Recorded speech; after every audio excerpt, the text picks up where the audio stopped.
दोस्तों welcome to Kalam academy channel. कैसे आप सब? उम्मीद है बेहतर होंगे। तो आज का जो हमारा क्लास है वो है मैथ्स का क्लास टेंथ का मैथ करने वाले हैं हम और शुरू करेंगे एक्सरसाइज 1.3। तो बिल्कुल मत देर न करते हुए चलिए आप आज का क्लास शुरू करते हैं और पढ़ते हैं आज एक्सरसाइज 1.3। तो आइए दोस्तों बढ़ते हैं अपने पहले क्वेश्चन की तरफ। एक्सरसाइज 1.3 का पहला जो क्वेश्चन, और उससे पहले मैं आपको कुछ चीजें बताना चाहता हूं। वो ये है कि ये जो एक्सरसाइज है ना, ये लेसन फर्स्ट का सबसे मोस्ट कह सकते हैं इंपॉर्टेंट एक्सरसाइज है। मैं क्यों कह रहा हूं? मैं इसलिए कह रहा हूं क्योंकि इसमें जितने भी क्वेश्चन आप पढ़ने वाले हैं वो 90% चांसेस है कि उनमें से एक क्वेश्चन आपको क्वेश्चन पेपर में देखने को जरूर मिलेगा। 90%, मैं 100% नहीं कह रहा हूं लेकिन 90% चांसेस है कि आपको इन सारे क्वेश्चन में से एक जरूर क्वेश्चन देखने को मिलेगा। और ये इस लेसन नंबर फर्स्ट का ये जो एक्सरसाइज है सबसे मोस्ट इंपॉर्टेंट एक्सरसाइज है। तो प्लीज इसको ध्यान से पढ़िएगा। थोड़ा सा कॉम्प्लिकेटेड है, थोड़ा सा टफ जिसको बोलते हैं वो है, लेकिन चांसेस ज्यादा है इसके एग्जाम में आने के। तो आइए जो फर्स्ट क्वेश्चन है वो क्या है।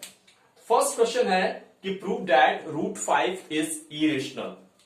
हमें ये बताइए कि √5 जो है वो इरेशनल है। तो पहले आपको रेशनल और इरेशनल समझना है। इसमें इरेशनल क्या है और इरेशनल क्या है, ये चीजें आपको एकदम क्लियर कट होनी चाहिए, एकदम पता होना चाहिए कि रेशनल किसको बोलते हैं और इरेशनल किसको बोलते हैं। उसके बाद ही आप इसको आराम से फाइंड आउट कर पाएंगे। ठीक है, तो आपको मैं ओवरव्यू देता हूं। रेशनल वो नंबर होता है, रेशनल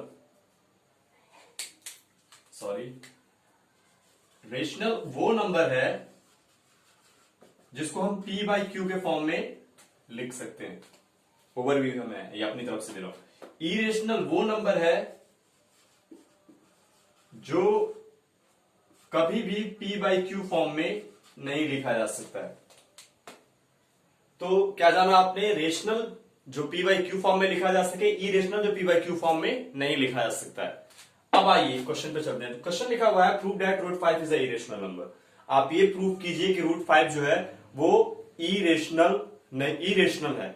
ठीक है, आपको ये प्रूव करना है। जाहिर सी बात है आपको ये प्रूव करना है कि √5 को हम p/q फॉर्म में नहीं लिख सकते हैं। ओके, इरेशनल मतलब क्या? √5 को हम p/q फॉर्म में नहीं लिख सकते हैं, ये आपको प्रूव करना है। सिंपल सा इसका मतलब ये है। तो चलिए हम मान लेते हैं। देखिए अब आप कहेंगे क्या मान रहे हैं। आप हमेशा याद रखिएगा मैथमेटिक्स एक ऐसा सब्जेक्ट है जिसमें तो दोस्तों आइए क्वेश्चन की तरफ बढ़ते हैं। क्वेश्चन देखते हैं क्या कह रहा है। क्वेश्चन ये कह रहा है कि prove that √5 is a irrational number. सिद्ध कीजिए कि √5 जो है वो एक इरेशनल नंबर है। ये हमको प्रूव करना है। तो जो मैंने आपको ये समझाया है वो इसीलिए समझाया है इस क्वेश्चन को। जब तक आपको ये नहीं पता होगा तब तक ये नहीं पता होगा। आपने जान लिया है कि रेशनल के लिए p/q होना चाहिए और इरेशनल जो है p/q फॉर्म में नहीं लिखा होना चाहिए। तो सिंपल से इसका मतलब ये है कि अगर हम ये प्रूव कर दें कि √5 को हम p/q फॉर्म में नहीं लिख सकते हैं, तो ये भी प्रूव कर सकते हैं कि √5 जो है वो इरेशनल है। ठीक है, तो आ जाइए, आइए मैं मानने की कोशिश करता हूं, क्योंकि जहां तक मुझको पता है, जितना मैथ्स को मैंने जाना है, math is a game of imagination. Math जो है वो कल्पनाओं का खेल है। अगर आपने इमेजिनेशन करना नहीं सीखा ना, बिना इमेजिनेशन के आप मैथ नहीं कर पाएंगे। इमेजिनेशन आपको आनी चाहिए, यानी आपको आगे तक की चीजों को सोच कर रखना है, आगे तक की चीजों को सोच कर रखना है। तो इमेजिनेशन आपके पास होना चाहिए। अजम्पशंस, इमेजिनेशन इसमें बहुत जरूरी है। तो मैं मान लूंगा, चलिए मान लेता हूं, let √5 is a rational number. मैं मानता हूं कि √5 जो है वो क्या है? रेशनल नंबर है। ठीक है, तो रेशनल नंबर मैंने मान लिया, ये मैंने माना है, याद रखिएगा। मैं कह नहीं रहा हूं, ये मैं मान रहा हूं। √5 इज अ रेशनल नंबर मैंने मान लिया। अब जब √5 को रेशनल मानना है, दैट मीन्स इसका क्या मतलब हो जाएगा? अगर मैंने √5 को रेशनल मान लिया तो that means √5 is equal to a/b। यानी इसको अगर मैंने रेशनल मान लिया तो a/b फॉर्म में लिखना है इसको। ओके, लिख लेना है। और जहां पर where a and b are coprimes, जहां ए और बी क्या है, कोप्राइम्स है। कोप्राइम्स का क्या मतलब होता है, कोप्राइम्स का मतलब होता है कि ए और बी को 1 के अलावा कोई और नंबर डिवाइड नहीं कर सकता, याद रखिएगा। ए कोप्राइम का मतलब ए और बी को कोई और नंबर 1 के अलावा डिवाइड नहीं कर सकता है, कोई भी उसका फैक्टर नहीं होना चाहिए, याद रखिएगा ये। तो ए और बी का 1 के अलावा कोई फैक्टर नहीं होना चाहिए। अब आगे बढ़ते हैं, आगे बढ़ते तो क्या हो जाएगा, अब देखिए मैं सिंपली इसको बस कुछ कैलकुलेशन करने वाला हूं, कुछ चीजें सॉल्व करूंगा। बी को मैं इधर लाऊंगा तो ये हो जाएगा √5 इंटू बी और इक्वल टू में हो जाएगा ए, या ए इक्वल टू हो जाएगा b√5।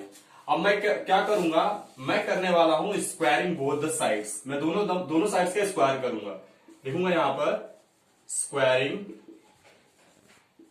बोथ साइड्स, दोनों साइड्स का स्क्वायर कर दो तो क्या हो जाएगा, ए स्क्वायर इक्वल टू हो जाएगा 5b²।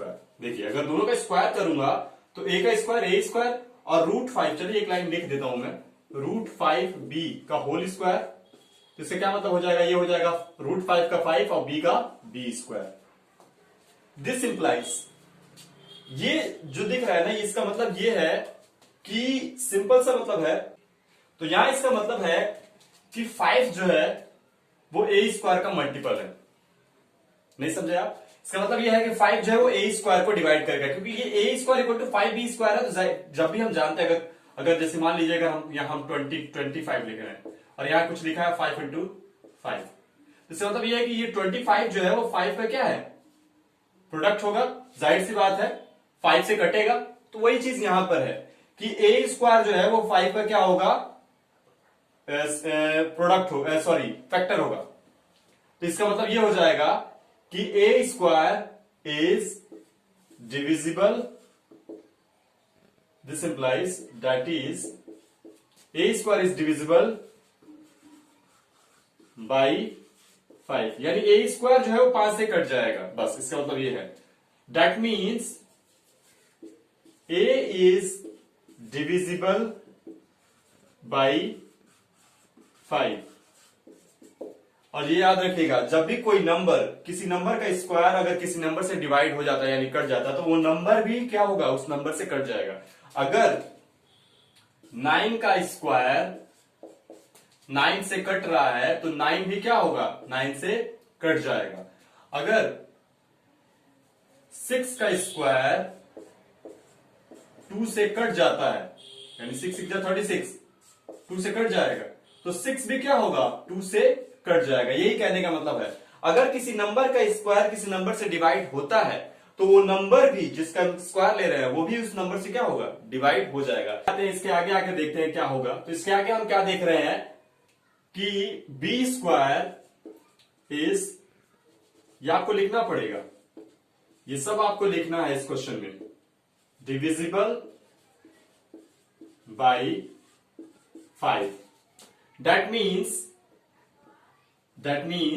that is b is also divisible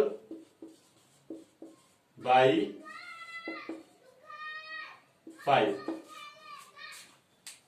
अगर b² 5 से डिवाइड हो रहा है तो b भी क्या होगा, 5 से डिवाइड होगा। अब हम क्या देख रहे हैं, here we see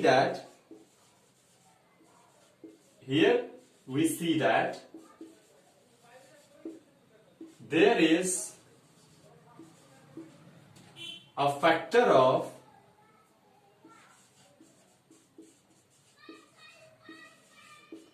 a and b, there is a factor of a and b other than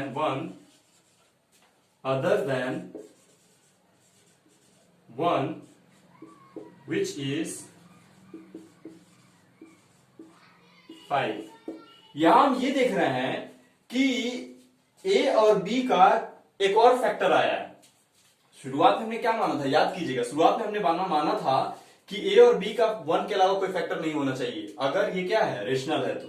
लेकिन यहां हमने जब सॉल्व किया तो हमने पाया कि a और b का एक और फैक्टर आया है, और क्या है वो फैक्टर है 5। वो क्या फैक्टर आया है, 5, जबकि रेशनल नंबर में होना चाहिए था कि सिर्फ फैक्टर 1 होता ए और बी का, जो ए और बी हमने माना था √5 equal to a by B, उसका फैक्टर सिर्फ क्या होना चाहिए था, सिर्फ 1 होना चाहिए था factor.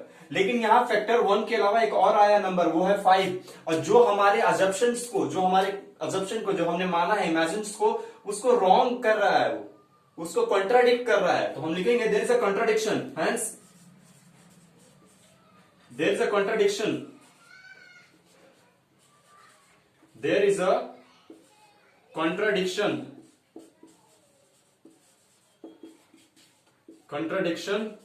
of our assumption. So √5 is an irrational number. जो हमने माना वो गलत हो गया, और जब वो रेशनल नहीं है तो क्या होगा, इरेशनल ही होगा। तो ये तो था आपका पहला क्वेश्चन। उम्मीद करता हूं कि आपको समझ में आया होगा, और इसके बाद जो नेक्स्ट क्वेश्चन है वो मैं आपको नेक्स्ट वीडियो में बताने की कोशिश करूंगा। अगर वीडियो आपको अच्छा लग रहा है तो प्लीज इसको लाइक और सब्सक्राइब कीजिएगा और अपने दोस्तों में फॉरवर्ड कीजिएगा। मैं इसको नेक्स्ट बाय नेक्स्ट सारे क्वेश्चन इस एक्सरसाइज के करके आपको वीडियो यूट्यूब पर पोस्ट करता रहूंगा। मिलता हूं मैं आपको नेक्स्ट वीडियो के लिए, तब तक के लिए थैंक यू एंड बाय।